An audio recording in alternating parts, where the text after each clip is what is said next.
Falar de algo que parece muitas vezes complicado, mas não é. Não, porque a gente tem o privilégio de ter essa moça linda, inteligentíssima, querida, maravilhosa. Aqui, ó, é um presente do Tá Com Tudo pra você. Chegou agora aquele momento, ó, pega teu caderninho aí, hein? Aquela dica preciosa para você, empresário, ó, aprender a lidar com os efeitos da guerra. O momento do Gestão em Foco com a nossa querida Cris Saca.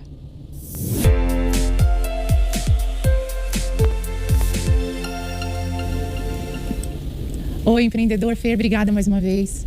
Hoje a gente vai falar de um assunto muito triste, a guerra. A gente está falando de um tema que parece distante de nós, está no Irã, Estados Unidos, mas nós, como empreendedores, como empresários, que precisamos, até mesmo executivos, precisamos entender quais são os reflexos dessa guerra aqui no Brasil.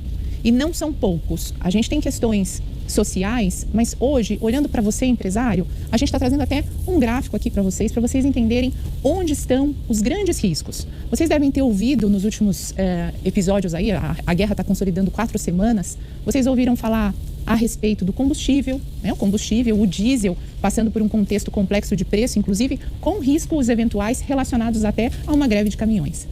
O que a gente precisa entender? Tem 2 setores que mais impactam nesse momento no Brasil. Um setor está relacionado à embalagem. Se o teu negócio tem embalagem de papelão ou de plástico, você precisa estar atento. No plástico, o aumento foi de 60%. E nós precisamos que você analise dentro da sua estrutura de custo o que está acontecendo. No seu mercado, você usa caixa de papelão?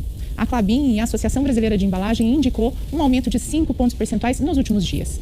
Falando de plástico, o aumento foi de 60%. Então, se você precisa de stretch para embalar o seu pallet, se você precisa de plástico para o seu produto, se você precisa de plástico em alguma embalagem, esteja atento a esse aumento de preço e olhe para os seus custos para ter uma análise se é necessário repassar ao mercado, senão você perde capacidade de caixa.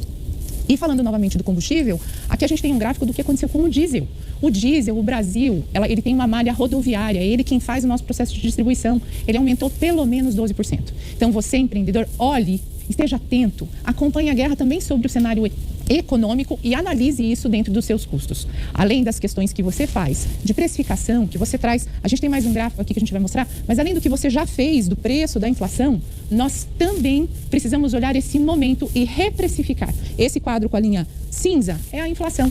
Esse quadro amarelo é como o custo empresarial está crescendo. Então esteja atento, talvez é o momento de você olhar preço todo dia, seu custo, verificar se tem que aumentar, analisar como performar, conversar com vários fornecedores, porque tem mais um detalhe nesse ambiente, que é o risco de escassez, não termos produtos. Então esteja atento, analise, esteja cada vez mais acompanhando esse assunto dentro do seu dia a dia. Se você tiver alguma dúvida, quiser saber mais sobre detalhes, por favor, gente, a gente está à disposição. Acesse @cristiane.saca no Instagram e mande sua dúvida. A gente está aqui para te ajudar. E aí, siga com fé e até o próximo Gestão em Foco. Obrigada, Fer.